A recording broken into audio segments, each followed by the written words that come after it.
Então, bom dia. A gente dá início agora à formação organizada pela Frente Única Antisclassista, composta pela Corrente Proletária na Educação e Aliança Revolucionária dos Trabalhadores, em que a gente vai debater sobre a questão do Caderno 2 e o ensino privado. Quais as respostas dadas pelo Andes, uma caracterização, né, já no título que a gente faz, de que há uma conivência, né, com o ensino privado dentro das formulações de projeto de universidade do nosso Sindicato Nacional. Aí quem vai fazer a exposição inicial é o professor Adilson Aquino Silveira Júnior, da base da DUFEP, e vai compartilhar um pouco, assim, das reflexões, né, que a gente tem desenvolvido no âmbito da frente e também da corrente proletária na educação. Eu vou fazer algumas colocações assim que dizem respeito um pouco ao conteúdo do acúmulo na leitura e na crítica do Caderno 2 e alguns comentários que seriam mais subsidiários aí para a gente entender o processo e o estímulo que a gente tem em realizar essa crítica, né? Tomando por base o texto que já foi socializado. Então, algumas coisas eu vou comentar a partir de alguns apontamentos mais importantes que o texto está trazendo, de defesa de uma posição, e alguns comentários que eu vou fazer mais externos, né? Então, assim, a primeira coisa que é interessante mencionar em relação a essa motivação de fazer se debruçar de forma mais assim detida nesse documento, né, é o fato assim que a gente tem observado, sobretudo muito fortemente nos congressos do Andes, que o Caderno 2, esse chamado Caderno 2, né, ele tem sido recorrentemente mobilizado por algumas correntes, né? Nesse momento, por exemplo, as correntes que dirigem o Sindicato Nacional, como uma arma para bloquear ou rechaçar certas bandeiras nossas, tanto da corrente quanto da frente, né? Quando não se diz assim que essas bandeiras são inalcançáveis, daqui a pouco eu comento elas, né? Ou que são alcançáveis apenas após a Revolução, dizem que elas já estão contempladas no Caderno 2 e que a gente não precisa voltar a isso no Congresso. Eles recorrem a uma certa sacralização desse Caderno 2, alguns chamando mesmo de Bíblia, apostando numa canonização desse documento, né, para excomungar as heresias, acreditam num despreparo ou numa desinformação da categoria para leitura desse caderno, para o entendimento do seu conteúdo, né? O texto chama atenção assim para o fato de que esse chamado Caderno 2, né, ele é intitulado Uma Proposta do Andes para a Universidade Brasileira. Ele consiste num documento do movimento docente que ele foi construído ali na transição da ditadura inicialmente, foi sendo atualizado ao longo das décadas seguintes, e ele visa traduzir as propostas que esse movimento está elaborando, aí textualmente, né, ele coloca para orientar a construção e desenvolvimento de um modelo de universidade para o país. Já tem aí seus 40 anos de existência, esse documento, e ele permanece hoje, ainda hoje, nas palavras do Sindicato Nacional, na última edição do documento, como um instrumento importante, assim eles colocam, né, na luta para a construção da universidade que concebemos e a referência essencial para os debates e elaborações. Quando eles levantam esse documento, eles levantam contra o quê? De bandeiras que a gente tem levado nas TRs, né, para o Congresso.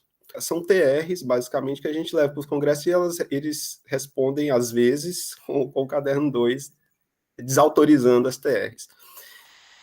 Principalmente aquilo que a gente traz para o plano de lutas na educação. Por exemplo, no último congresso, a gente colocava TRs, por exemplo, de que o Andes deveria fazer uma campanha nas instituições de ensino superior pela estatização de toda a rede privada e constituição de um único sistema público e gratuito de ensino, sob controle de quem estuda e trabalha. A gente leva isso, eles devolvem com o Caderno 2. A gente leva TRs no sentido de exigir que o Andes coloque a exigência, né, a luta ali para exigir do Estado o financiamento integral da educação e da educação superior, conforme o orçamento aprovado em assembleias gerais universitárias. A gente coloca que o Andes deve combater o avanço do EAD com a defesa da expropriação de todas as empresas que exploram o ensino à distância. A gente coloca que o Andes deve lutar contra a mercantilização da educação com a defesa da estatização, sem indenização da rede privada de ensino, e a construção de sistema único, público, gratuito, sob controle dos que estudam e trabalham. A gente coloca que o Andes deve defender a vinculação da escola com a produção social, unindo teoria e prática. Essas TRs, que são defendidas no Congresso, nos congressos, né, pela corrente, pela frente, elas são rebatidas com o caderno 2, às vezes dizendo que o caderno 2 já resolveu isso e que não precisa voltar. Quando a gente faz a leitura do documento, né, e eu fiz, é uma leitura assim já muito recente, depois de já ser docente e tal, e enfrentar esse debate dentro dos congressos, a gente tem curiosidade, então, de ver qual o potencial revolucionário desse documento, né? E a gente percebe, assim, que não é preciso nenhum talento extraordinário, assim, de interpretação de texto, de linguística, para compreender que o Caderno 2 aposta numa concessão ao empresariamento da educação, colocando no horizonte dessa proposta que ele sustenta, né, para a universidade brasileira, uma coexistência entre o ensino privado, do ensino privado com o ensino público. Também, assim, para quem compreende os processos sociais, né, e os agentes políticos pela ótica da luta de classes, percebe, assim, sem muito esforço, numa leitura do caderno, que a resposta que ele dá aos problemas cruciais do empresariamento, da mercantilização, da privatização da educação está condicionada pelo caráter pequeno burguês e pelo horizonte reformista do caderno. O que é um pouco que eu acho mais complicado para destrinchar é esse malabarismo de ideias, um zigue-zague da proposta de certas fórmulas políticas que aparecem até hoje no caderno 2. Sobre isso, a primeira coisa que precisa ficar explícita é o fato de que esse texto do caderno 2 não é fruto de uma única e definitiva redação, né? Ele teve uma primeira versão em 86, ele teve uma outra versão em 96, ele teve depois uma edição em 2003 e a mais recente dele é 2013. A produção dele passou por etapas assim, importantes da vida política do país, né? A de 86 é pré-constituição, de 88. A 96 já é sob o cenário instalado do FHC. A de 2003 já é olhando para o quadro que resultou do processo de liberalização contra a reforma que o governo FHC colocou, e já olhando para o governo Lula. E o 2013 já é vendo o que o governo Lula fez. Então a gente poderia esperar muita coisa desse caderno, né? Em termos de conclusões da experiência histórica do movimento, das tendências concretas do processo de privatização do ensino. Em todas essas quadras, inclusive em 1986, e mais fortemente quanto vão avançando os governos, né? O que a gente observa, e o caderno 2 dá indícios disso também, é que o balanço dos problemas objetivos que deveriam ser enfrentados para permitir a realização de qualquer bandeira democrática de transformação do ensino superior, situava e situa hoje, em primeiro lugar, a decisiva questão do crescimento do ensino privado. Isso é uma questão objetiva que precisa ser enfrentada em qualquer movimentação da luta sindical. Inclusive, as outras bandeiras, por exemplo, em termos de carreiras, de gestão e controle da universidade, depende do enfrentamento decisivo do empresariamento, do avanço do ensino privado, da privatização na própria instituição pública. Uma coisa que é uma ambição, né? E o caderno coloca essa ambição, né? Uma elevação da vida cultural, dos níveis de educação, escolarização no país, o alcance das possibilidades objetivas mesmo de atendimento das necessidades educacionais, elas dependem, olhando para esse cenário que a ditadura criou já a partir da sua crise, né, dependem, portanto, desse combate resoluto e consequente ao domínio do capital nessas esferas educacionais. A questão é assim, para quem manipula essa arte assim da tesoura, e os defensores do caderno normalmente utilizam esse recurso da tesoura, que é sair picotando as coisas textuais para poder se defender, né? É possível a gente pegar esse caderno e reunir ao longo do texto algumas fórmulas fragmentadas, dispersas, sem muita lógica de encadeamento ao longo do caderno, mas é possível montar, recortar alguns trechos, montar um quebra-cabeças que vai figurar uma plataforma de reivindicações democráticas no plano da educação. Num ponto do caderno, a gente pode encontrar uma defesa pela manutenção e ampliação do ensino público e gratuito.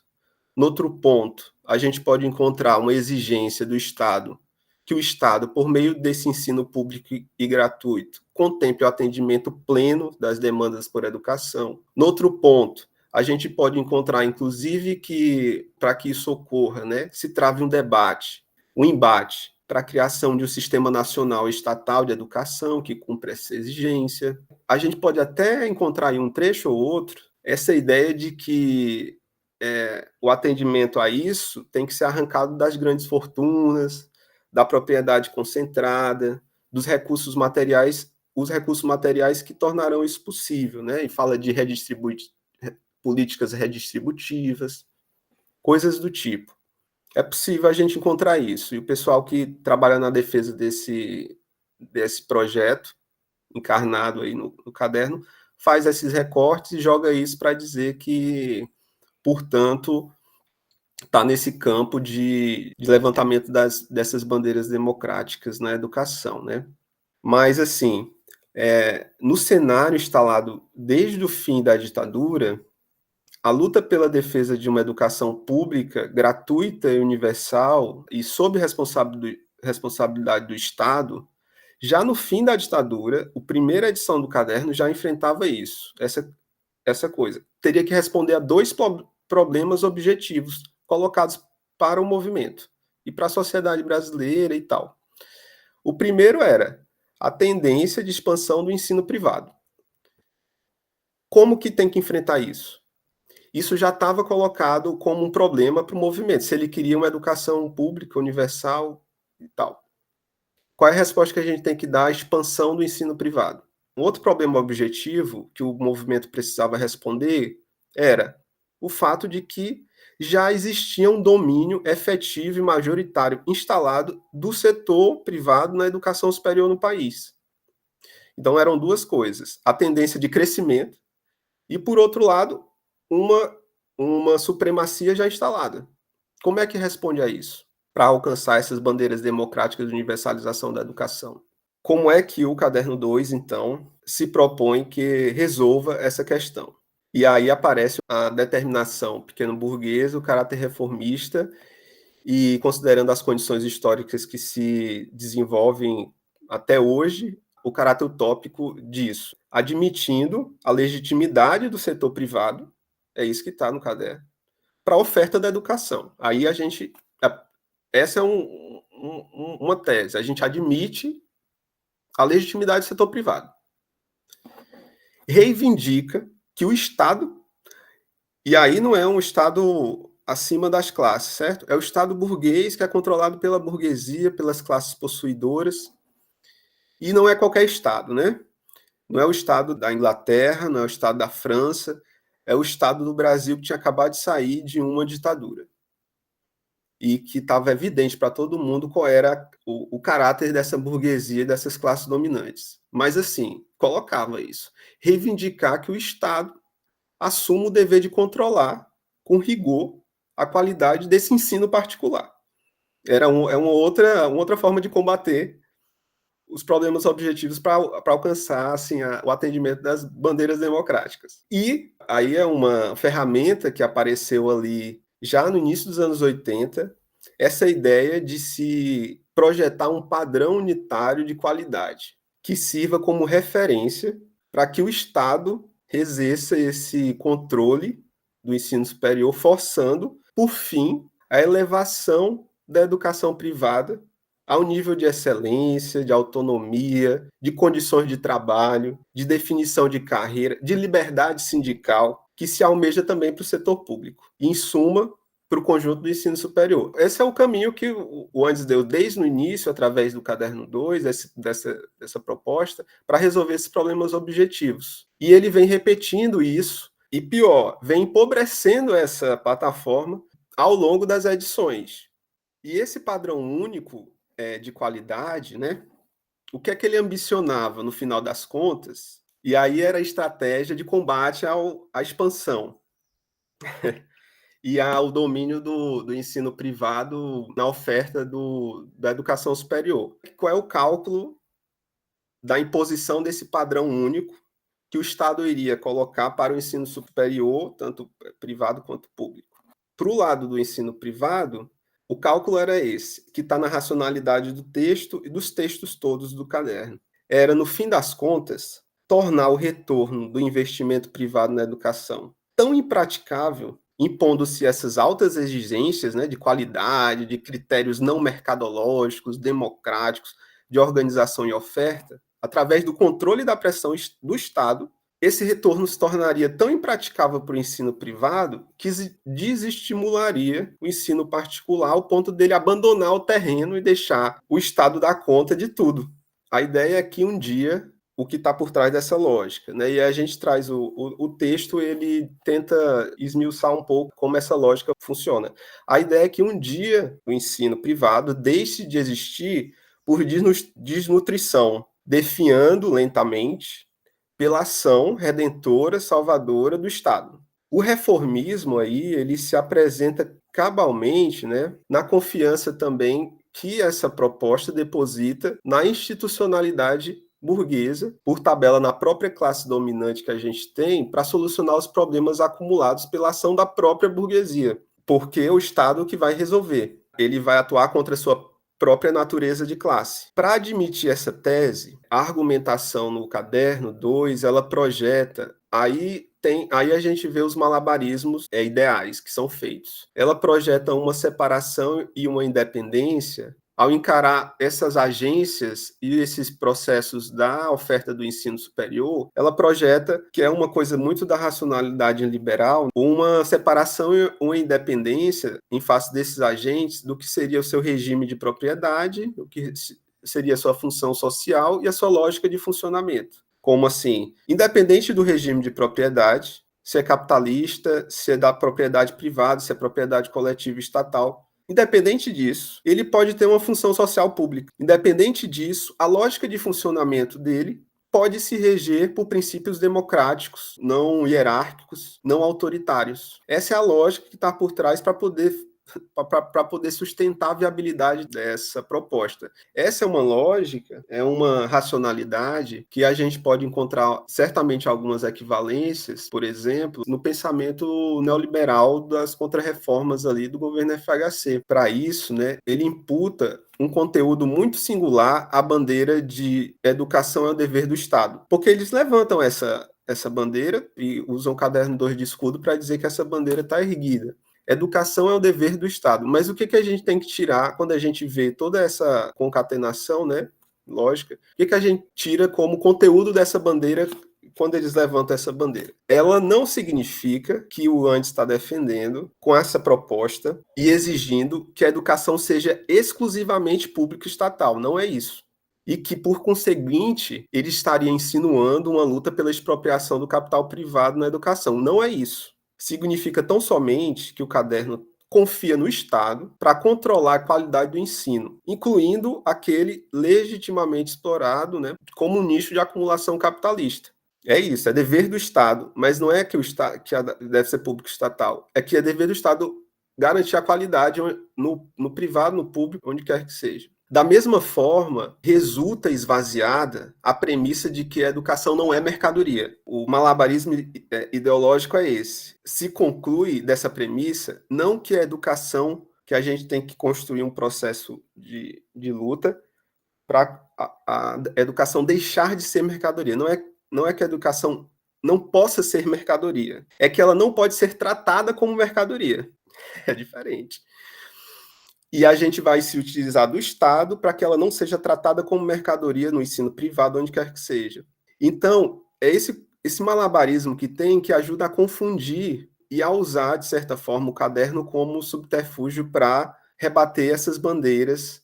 A gente tem convicção que esse caminho que está projetado ali no caderno e que ele está sendo martelado nas edições todas, até essa última de 2013, e algumas questões mesmo da própria construção, vai se abandonando, né? A última edição, ela abandona uma análise concreta do governo. A de 2003 não faz uma análise objetiva das tendências da educação e das políticas projetadas pelos governos que vieram depois da edição de 2003. É como se abandonasse assim, tipo, tivesse que abandonar a leitura objetiva da realidade para poder turvar ainda mais, para poder não se enfrentar com a inoperância dessa proposta, né? Essas tarefas democráticas na educação, que de certa forma são salpicadas, né, no texto do caderno, e que a gente defende também, obviamente, elas passaram, e aí é a nossa leitura do processo histórico e da luta de classes, né? Elas já passaram há muito tempo para as mãos da classe operária. Não é a burguesia, não é o Estado da burguesia, não são as classes possuidoras, muito menos num país como o nosso, que vai resolver esses problemas, essas tarefas democráticas. E a solução integral dessas tarefas, ela está condicionada, portanto, né, pela capacidade da maioria explorada, das massas oprimidas, né, conduzirem com independência de classe e por métodos próprios, que não se colocam no terreno burguês, a luta pelas reivindicações, suas reivindicações democráticas, em vários campos, inclusive na educação. Quando a gente pensa no que é o capitalismo na fase imperialista, de altíssima decomposição e violência, e ainda mais a nossa particularidade, né, de capitalismo semicolonial, essas reivindicações democrático-burguesas, elas na verdade estão em choque com o próprio modo de produção e com o Estado que corresponde a ele, né? O que faz com que a luta por essas reivindicações democráticas e legítimas, ela se dê combinada com um programa de transformação socialista. O que se precisa erguer, pensando esses fundamentos históricos, nesse trajeto aí, são reivindicações transitórias, que são colocadas na forma daquelas teses que eu falei no início, que a gente tem defendido e que têm sido rebatidas pelo Caderno 2, através do Caderno 2. Então, assim, essas são as minhas observações que eu teria de fazer, né, para combinar a leitura do caderno com algumas sínteses assim que a gente pode usar como ponto de partida para a discussão aqui.